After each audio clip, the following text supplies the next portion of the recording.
नमस्कार दोस्तों। आज हम बायो का पार्ट 2 लेकर के आए हैं।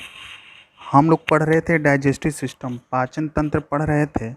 पाचन तंत्र में आपको मैंने पढ़ा दिया माउथ कैविटी के बारे में, टंग के बारे में, जीभ के बारे में मैंने पढ़ा चुका हूँ। पिछली वीडियो में उसको देख लीजिएगा। उसके आगे मैं पढ़ा रहा हूँ जिसका नाम है ओसोफेगस या फूड पाइप। ओसोफेगस या फूड पाइप आहार नलिका या ग्रास नलिका बोलते हैं। इसकी जो लंबाई होती है 25 सेमी होती है। यह मैस्कुलर आर्गन है या मांसपेशियों का बना है। जब हम खाना खाते हैं तो खाना खाने के बाद एक ग्रास नली के माध्यम से जो फूड होता है, भोजन होता है, वो चला जाता है, स्टोमक में चला जाता है। कहाँ जाता है? स्टोमक में। स्टोमक में जाता है। स्टोमक को बोलते हैं आमाशय। आमाशय बोलते हैं। आमाशय में खाना जाता है या इसी को उदर भी बोलते हैं, पहुँचता है। तो इसी के बारे में हम अध्ययन करेंगे। इसमें कोई ख़ास चीज़ अध्ययन करने के लिए नहीं है। तो चलिए आप अगला हेडिंग कर लीजिएगा, स्टमक, आमाशय जिसको पेट बोलते हैं या उदर बोलते हैं, उसके बारे में पढ़ लेते हैं हम लोग। स्टमक हिंदी में लिख लीजिएगा, आमाशय, पेट, उदर, कई नामों से इसको जानते हैं। देखिए, जब खाना क्या होता है स्टमक में आता है, जब खाना स्टोमक में आता है तो इसमें खाना क्या होता है 3 से 4 घंटे, 3 से 4 घंटे पचने में लगता है। यहाँ पर खाना 3 से 4 घंटे पचने में लगता है, पचने में लगता है। हो गया। इसके बाद इसकी जो टोटल लंबाई की हम बात करें तो इसकी जो लंबाई होती है 30 सेमी की होती है। इसकी लंबाई कितनी होती है? 30 सेमी की होती है। चलिए आगे हम क्या करें, आपको स्टोमक का संरचना बनाकर थोड़ा समझा देते हैं। इसको मिटा रहे हैं हम। उसके बाद देखिए,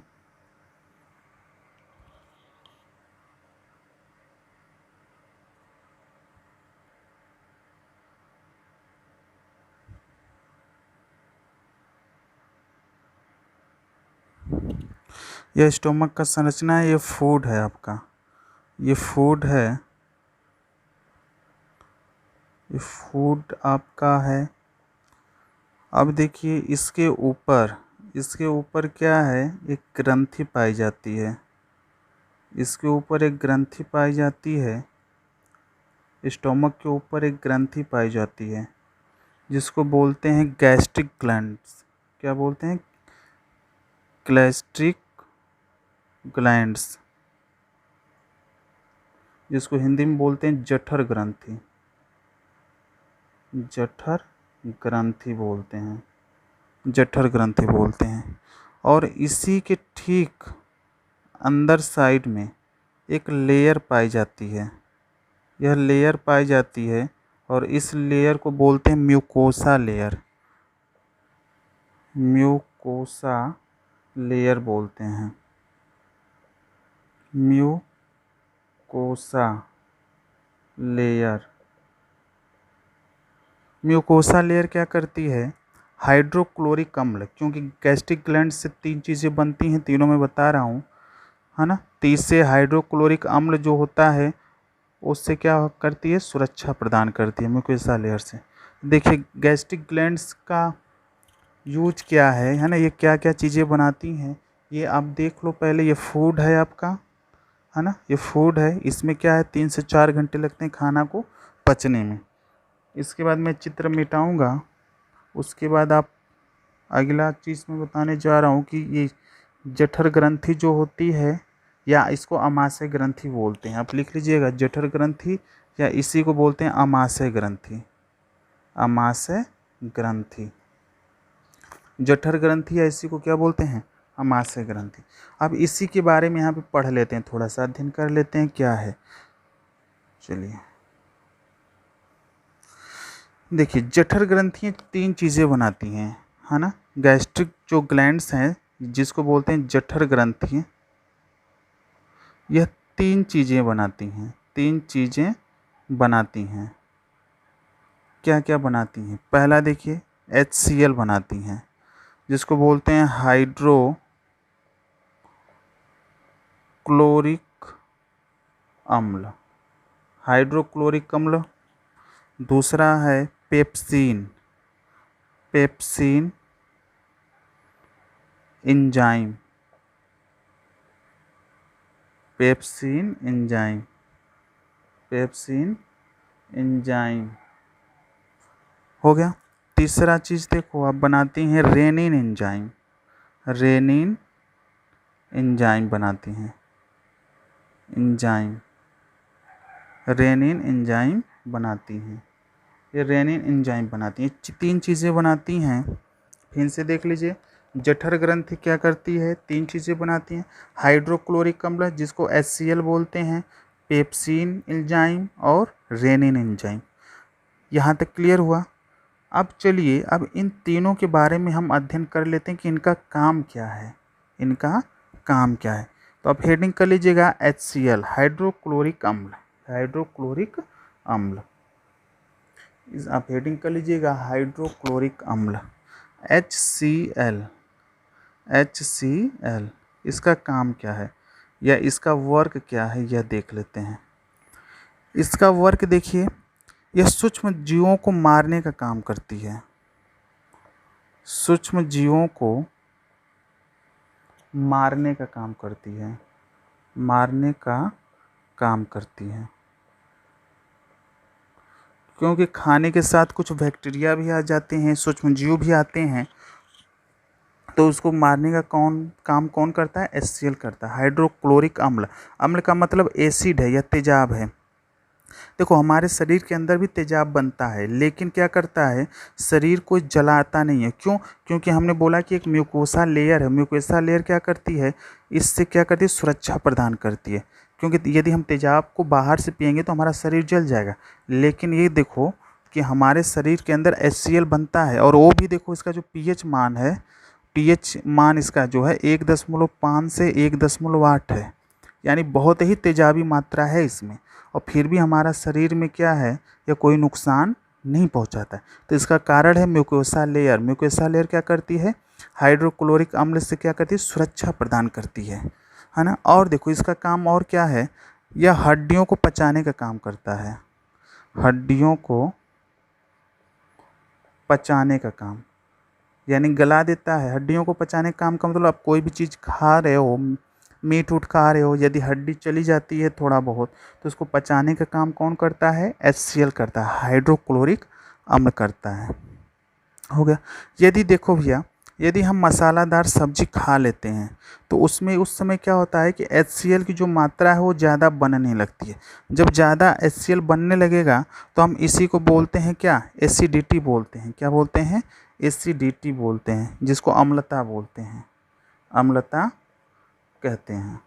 जब हम मसालेदार सब्जी वब्जी खा लेते हैं तो एसिडिटी बनती है, जिसको बोलते हैं कि भाई हमारे शरीर में क्या है, अम्लता बहुत ज़्यादा हो गया है। यहाँ तक क्लियर हुआ। चलिए आगे आपको बताते हैं।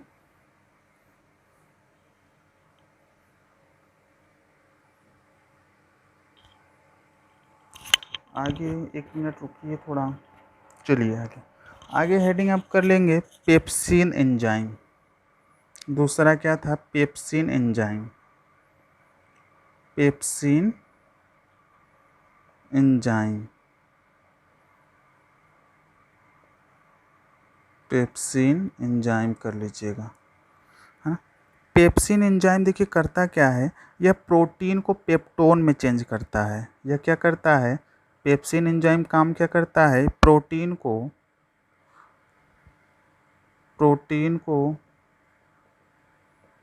प्रोटीन को पेप्टोन में चेंज करता है, पेप्टोन में बदलता है। कहने का मतलब प्रोटीन का पाचन कौन कराता है? तो पेप्सिन एंजाइम कराती है ना। प्रोटीन का पाचन कौन कराती है? तो अब क्या बताओगे? पेप्सिन एंजाइम कराती है। हो गया। लेकिन यह 30% ही कराती है। कितना कराती है? 30%। आगे जब अब मैं पढ़ाऊँगा तो पेप्टोन को भी अमीनो अम्ल में बदलता है, तो उस समय प्रोटीन का जो पूर्ण पाचक होता है, यानी जब अमीनो अम्ल में चेंज होता है तो हम बोलते हैं कि प्रोटीन का क्या हुआ, पूरा का पूरा पाचन हो गया। यहाँ तक क्लियर है। आगे देखिए rennin enzyme. Rennin enzyme enzyme rennin enzyme rennin enzyme देखिए, यह दूध को पचाने का काम करता है। यह क्या करता है, मिल्क को पचाने का काम करता है, पचाने का काम करता है। पूछता है कि दूध को कौन सी एंजाइम पचाती है या पाचन क्रिया में कौन सी एंजाइम भाग लेती है दूध में, तो आप क्या बताओगे, दूध को कौन पचाता है, रेनिन एंजाइम पचाता है।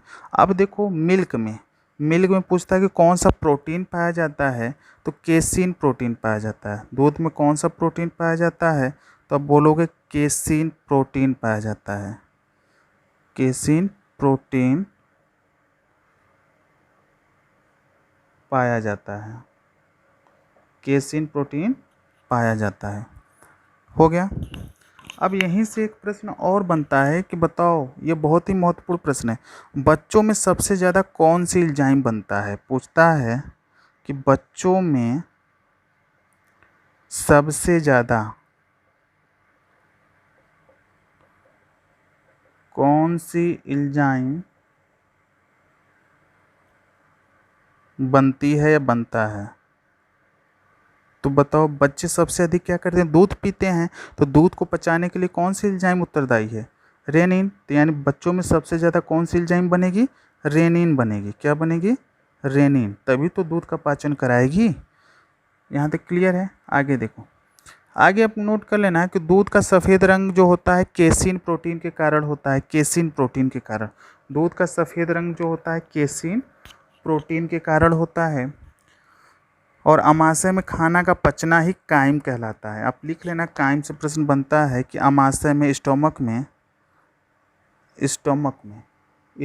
में खाना जो पचता है उसको बोलते हैं काइम बोलते हैं। स्टोमक में जो खाना पचता है, स्टोमक में खाना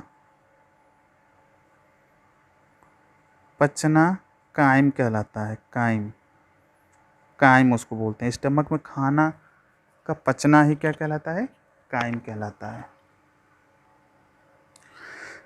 चलिए, स्टमक पूरा होता है। स्टमक के बाद हम क्या बताए थे आपको, पढ़ना है स्मॉल इंटेस्टाइन, पढ़ना छोटी आंत पढ़ना है। स्मॉल इंटेस्टाइन लिख लेना, स्मॉल इंटेस्टाइन जिसको बोलते हैं छोटी आंत।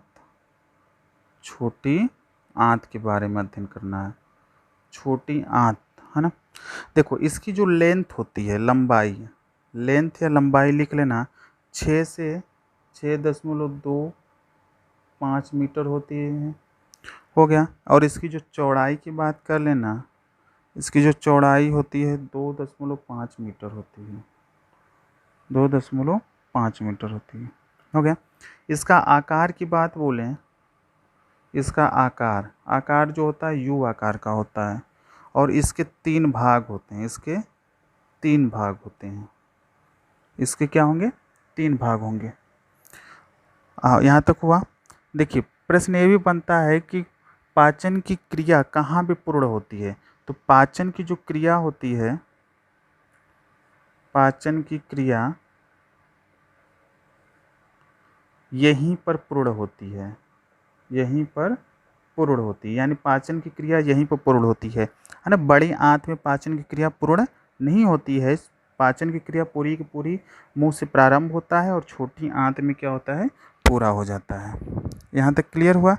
चलिए, अभी हमने बोला कि इसके 3 भाग हैं। तीनों भाग के बारे में देख लेते हैं, कौन कौन से भाग होते हैं।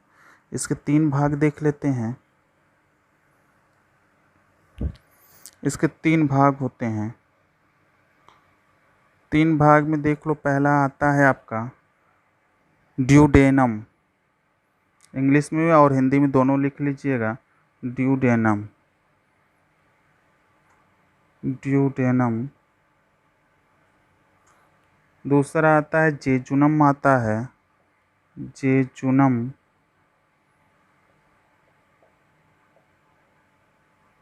तीसरा कर लीजिएगा इलियम आता है। इलियम, है ना, इलियम, तीसरा इलियम। यहाँ तक हुआ। देखिए इसका जो आकार होता है ये यू आकार की होती है, ये ऐसे। मेरा वाइट बोर्ड बहुत छोटा है, जैसे ही लॉकडाउन खुलता है तो मैं एक वाइट बोर्ड और स्टैंड लूँगा, उसमें अच्छा खासा मैं वाइट बोर्ड के सामने खड़ा होकर पढ़ाऊँगा। इसमें थोड़ा प्रॉब्लम होती है। यहाँ तक हो गया। और इसी के साथ में यहाँ पर जुड़ा होता है यकृत। क्या जुड़ा होता है? यकृत जुड़ा होता है। यहीं पर क्या होता है? यकृत जुड़ा होता है। ये यकृत होता है, यह यकृत जुड़ा होता है। तो देखिए यहाँ से लेकर के यहाँ तक के भाग को, है ना, ये यू आकार का है ऐसे, तो इसी को बोलते हैं डेडुनम बोलते हैं, है ना। इसी को क्या बोलते हैं? डेडुनम बोलते हैं। हो गया क्लियर? अब यहाँ से लेकर ये अगले इस भाग तक को इसको जेंजुनम बोलते हैं, है ना, जेजुनम बोलते हैं, जेंचुनम बोलते हैं। हो गया। अब देखो यहाँ से लेकर के और यहाँ तक के भाग को इसको इलियम बोलते हैं। क्या बोलते हैं? इलियम बोलते हैं। इलियम। इसके 3 भाग होते हैं और इन तीनों भागों का अध्ययन करना है, प्लस आपको लीवर के बारे में अध्ययन करना है। लीवर बहुत ही महत्वपूर्ण है ना। तो पहले हम ऊपर से स्टार्ट करते हैं, लीवर के बारे में पढ़ लेते हैं। इसको मिटाते हैं हम, लीवर के बारे में पढ़ते हैं पहले।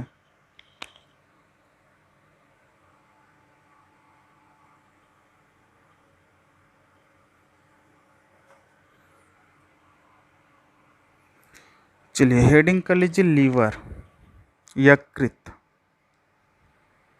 लीवर जिसको बोलते हैं यकृत बोलते हैं, है ना। To study of liver is called hepatology बोलते हैं। यानी लीवर के अध्ययन को, लीवर के अध्ययन को, है ना, हिपेटोलॉजी बोलते हैं। हिपेटोलॉजी बोलते हैं, जिसमें लॉजी शब्द आ जाता है। टू स्टडी ऑफ सब्जेक्ट, यानी उसके बारे में अध्ययन कहलाता है। हिंदी में लिख लीजिएगा, हिपेटोलॉजी, हिपेटोलॉजी बोलते हैं। यकृत के अध्ययन को क्या बोलते हैं? हिपेटोलॉजी बोलते हैं। या जो यकृत के जो डॉक्टर होते हैं इसको हिपेटोलॉजिस्ट बोलते हैं, है ना, विशेषज्ञ होते हैं इसके। आगे देखो इसका जो वजन होता है, वजन, इसका जो वेट होता है वह 1.5 से 1.7 kg का होता है। और यह मानव शरीर का सबसे भारी अंग होता है। यह मानव शरीर का सबसे भारी अंग होता है। सबसे भारी अंग होता है, याद रखिएगा, यह परीक्षाओं में पूछता है। सबसे भारी अंग होता है। और देखिए और क्या है, यकृत मानव की, यानी यकृत मानव की शरीर की सबसे बड़ी ग्रंथि है।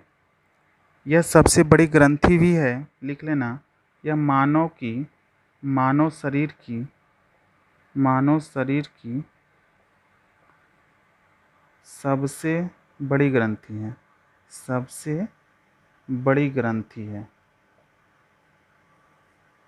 ग्रंथि उसी को बोलते हैं कि जो जूस, एंजाइम या हार्मोन्स निकालती हो, है ना, उसको ग्रंथि बोलते हैं। अब पूछता है कभी कभी कि लीवर में कौन सा विटामिन संचित रहता है या स्टोर करता है, या कौन सा विटामिन स्टोर करता है। देखो विटामिन ए और डी दोनों स्टोर करता है। हो गया। अब देखो यह ग्रंथि क्यों बोलते हैं? क्योंकि जो लीवर है ये बाइल जूस बनाता है। लीवर क्या बनाता है? बाइल जूस बनाता है। इसको मिटा रहे हैं। लीवर जो क्या करता है? बाइल जूस बनाता है, जिसको पित्तरस बोलते हैं, है ना। लीवर जो है बाइल जूस बनाता है, बाइल जूस बनाता है, जिसको बोलते हैं पित्तरस। पित्तरस बनाता है, इसीलिए इसको ग्रंथि बोलते हैं। पित्तरस बनाता है। आगे देखिए, इस पित्तरस जो होता है वो क्षारीय होता है। कैसा होता है? क्षारीय होता है। ये क्षारीय होता है। इसका पीएच जो मान होता है वो कितना होता है 7.7 होता है, 7.7 होता है। अब देखो जो पित्तरस है यह इकट्ठा कहाँ होता है, इकट्ठा कहाँ होता है, तो ये पित्ताशय में होता है। कहाँ होता है, पित्ताशय में, इकट्ठा पित्ताशय में होता है, पित्ताशय में इकट्ठा होता है, होगा। और इसका रंग, अब पित्तरस का जो रंग होता है, कलर होता है ना, ये आपका ग्रीन कलर का होता है, ग्रीन कलर या पीले रंग का होता है, पीले रंग का होता है, ग्रीन कलर या पीले रंग का होता है। हो गया यहाँ तक। लीवर देखिए करता क्या है, लीवर, लीवर फैट का पाचन करता है ना। लीवर करता क्या है, फैट, वसा का पाचन करता है, पाचन करता है। या वसा का पाचन कहाँ पर होता है, तो आप बताओगे लीवर में होता है। वसा का पाचन कहाँ होता है, लीवर में होता है। हो गया, चलिए आगे चलते हैं। देखिए इस पे बहुत ज़्यादा हम चित्र बना के नहीं समझा सकते हैं, क्योंकि ये मेरा जो वाइट बोर्ड बहुत ही छोटा है ना। आगे देखिए, पित्तरस, पित्तरस का काम क्या है, जो बाइल जूस है उसका काम क्या है, बाइल जूस का, जिसको बाइल जूस है इसका काम क्या है, जिसको पित्तरस बोलते हैं। तो पित्तरस का काम क्या होता है कि पित्तरस भोजन में आए हुए हानिकारक जीवाणुओं को नष्ट करता है, या हानिकारक जीवाणुओं को नष्ट करता है। जो भोजन में हानिकारक जीवाणु आते हैं उसको नष्ट करते हैं। यहाँ तक हो गया। पित्ताशय, कभी कभी आपसे पूछता है कि पित्ताशय का आकार कैसा होता है, पित्ताशय का आकार, ये सब बहुत महत्वपूर्ण प्रश्न है, इसको देख लीजिएगा। पित्ताशय का आकार जो होता है नाशपाती के आकार का होता है, नाशपाती के आकार का होता है, नाशपाती के आकार का होता है। हो गया। कभी कभी पूछता है कि पीलिया रोग, है ना, पीलिया रोग, पीलिया रोग किसको प्रभावित करता है, किसको प्रभावित करता है, किसको प्रभावित करता है, तो आप बताओगे यकृत को। क्या, किसको, यकृत, है ना, लीवर को, लीवर को प्रभावित करता है।